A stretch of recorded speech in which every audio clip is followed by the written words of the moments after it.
அனைவருக்கும் வணக்கம். Biology Tamil Nadu channel சார்பாக உங்களை அன்புடன் வரவேற்கிறோம். இன்றைக்கி நம்ம என்ன பார்க்க போகிறோம் அப்படின்னா, ஒன் வீடியோ ஒன் கொஷின் அப்படிங்கிற ஒரு தலைப்பில் பயாலஜி ரிலேட்டடாக எம்சிக்யூஸ் நிறைய பார்த்துட்ருக்குறோம். அதில் ஒரு வீடியோவில் ஒரு எம்சிக்யூ மட்டும் நம்ம பார்த்துட்ருக்குறோம். அந்த வரிசையில் கொஷின் நம்பர் 22 நாம் சந்திக்கிறோம். அது என்னது அப்படின்னு பார்த்தீங்கன்னா, what is the fate of a piece of DNA carrying only gene of interest which is transferred to an alien organism.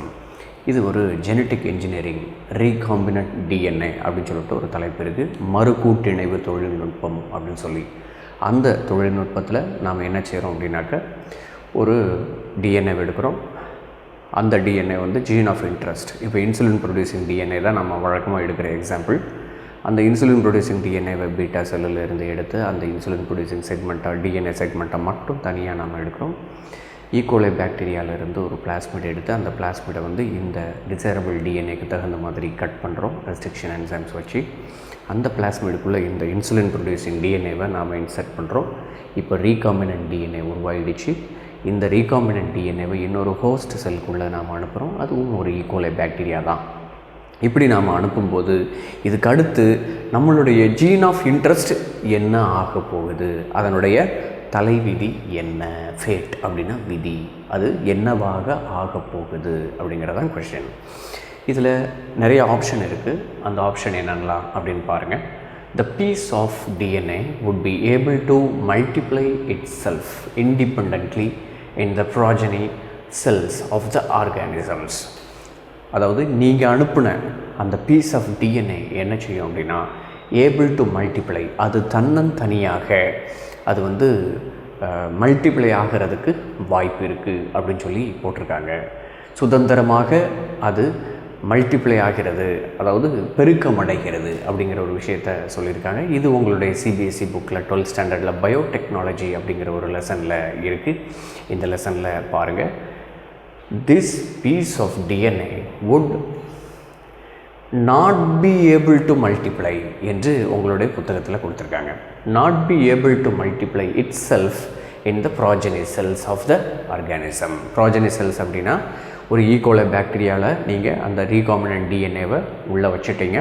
அந்த ஈகோலை 2 ஆக மாறும் பொழுது, செல் டிவிஷன் நடந்து 2 ஈகோலையாக மாறும் பொழுது நீங்கள் அனுப்பின ஜீன் ஆஃப் இன்ட்ரெஸ்ட் வந்து மல்டிப்ளை ஆகிறதுக்கு வாய்ப்பு இல்லை என்று கொடுத்திருக்கிறார்கள். Not be able to multiply it self, அது தன்னந்தனியாக மல்டிப்ளை ஆகிறதுக்கு, பெருக்கம் அடைவதற்கு வாய்ப்பு இல்லை என்று சொல்லியிருக்கிறார்கள். அப்போ ஃபஸ்ட்டு பாயிண்ட்டு இந்த இடத்துல தப்பு, இந்த இடத்துல நாட்டுன்னு வந்திருந்திருக்கணும். ரெண்டாவது பார்த்திங்கன்னா, it may get integrated into the genome of the recipient. இப்போ நீங்கள் அனுப்பக்கூடிய அந்த ஜீன் ஆஃப் இன்ட்ரெஸ்ட் இருக்கு இல்லையா, அந்த ஜீன் ஆஃப் இன்ட்ரெஸ்ட் வந்து ஹோஸ்டினுடைய டிஎன்ஏ கூட போய் சேர்றதுக்கு வாய்ப்பு இருக்கா அப்படின்னா, எஸ், இட் இஸ் தேர். அதை தான் கொடுத்துருக்காங்க பாருங்கள். Integrated into the genome of the recipient என்று கொடுத்துருக்கிறார்கள். அப்போ பி அப்படிங்கிறது ட்ரூ தான். மூணாவது பார்த்திங்கன்னா, it may multiply and be inherited along with the host DNA. Host DNA இருக்குது, அந்த ஹோஸ்ட் டிஎன்ஏ கூட சேர்ந்து மல்டிப்ளை ஆகும் அப்படின்னு போட்டிருக்காங்க.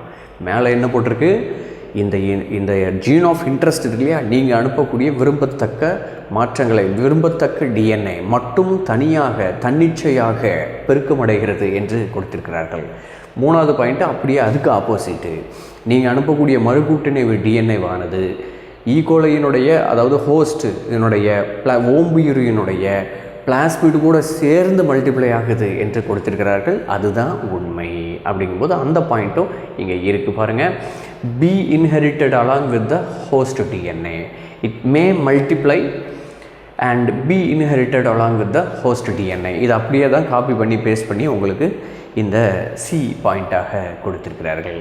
Next, the alien piece of DNA is not an integral part of chromosome என்று கொடுத்திருக்கிறார்கள். இதுவும் தப்பு தான். இது உங்களுடைய புத்தகத்தில் எப்படி இருக்குது பாருங்கள். The alien piece of DNA has become part of a chromosome. இந்த பார்ட் ஆஃப் குரோமோசோமை நடுவில் நாட் என்று ஒரே ஒரு வார்த்தையில் போட்டு இதை நெகட்டிவ் பண்ணியிருக்காங்க. ஸோ அதனால் டி ஆப்ஷன் கிடையாது. இது வரைக்கும் பிசி மட்டும் சரியாக இருந்திருக்கு. இப்போ இ பார்ப்போம். It shows ability to replicate. இந்த ஸ்டேட்மெண்ட் உங்களுடைய புத்தகத்தில் எங்கே இருக்குது அப்படின்னு பார்த்தீங்கன்னாக்க ஸ்ட்ரெயிட்டாக இங்கே ஏற்கனவே which has the ability to replicate என்று கொடுத்திருக்கிறார்கள். இதனுடைய கண்டினியூவேஷன் தான், அதாவது டியினுடைய கண்டினியூவேஷன் தான் இங்கே which has the ability to replicate என்று கொடுத்திருக்கிறார்கள். அப்போ இதில் ஈயும் கரெக்டு தான். அப்போ இதில் பிசிஇ இந்த மூணுமே சரிதான். ஆனால் ஆப்ஷனில் என்ன கொடுத்துருக்கான்? பிசி மட்டும்தான் கொடுத்துருக்கான். இது சரியா? தப்பு. இது டி தப்பு. இதில் ஏ தப்புங்கும்போது பியும் சியும் மட்டும்தான் ஆப்ஷனில் கரெக்டு. ஆனால் ஈயும் கரெக்டு தான், அந்த இடத்துல ஈயும் கரெக்டு தான். ஆனால் ஈ கொடுக்கலங்கும் போது நீங்கள் இதை தான் சூஸ் பண்ணணும். ஸோ அப்போது இதுக்கு ஆன்சர் பிஎன்சி தான். மேலும் பல தகவல்களை தெரிந்து கொள்வதற்கு பயாலஜி தமிழ்நாடு சேனலை சப்ஸ்கிரைப் பண்ணுங்கள். நன்றி, வணக்கம். பலருக்கு சேவை செஞ்ச நீயும் ஒரு ஹீரோடா. ஒரு கைப்பிடி சோறானாலும் ஷேர் செஞ்சு பாருடா.